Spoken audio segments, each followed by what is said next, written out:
can read my European Parliament reports on these.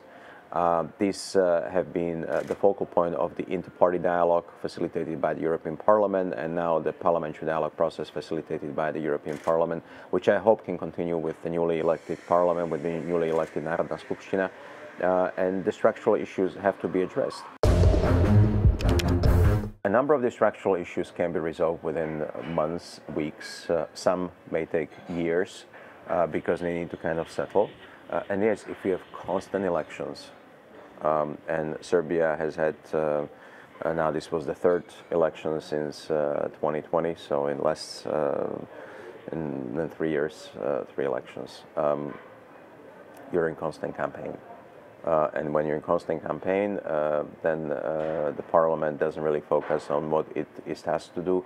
The government doesn't really focus on what it is tasked to do. The excuse is always, oh, we have elections, oh, we have campaign, sorry, we can't do this. So I do hope that with this newly elected parliament, there can be a period, ideally, of up to 4 years.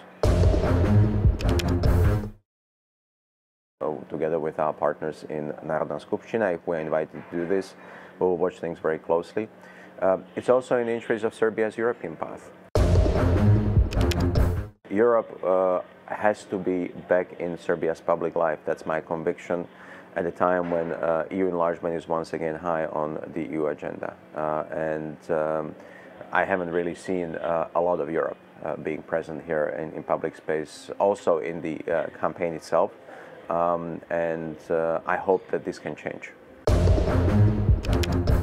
Citizens deserve to be informed, especially at an era where disinformation is huge, where manipulation of public opinion through the spread of disinformation is huge. This is particularly present also across the Western Balkans, including in Serbia.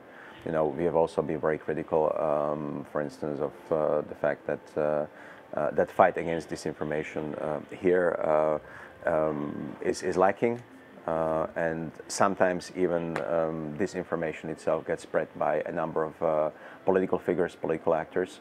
This is where the country needs much stronger, much firmer, and really daring, independent and free media and journalists.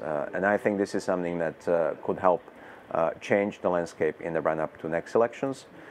Which I do hope, as I said, happen not in a few months, because that once again would really not provide any space for the necessary reforms.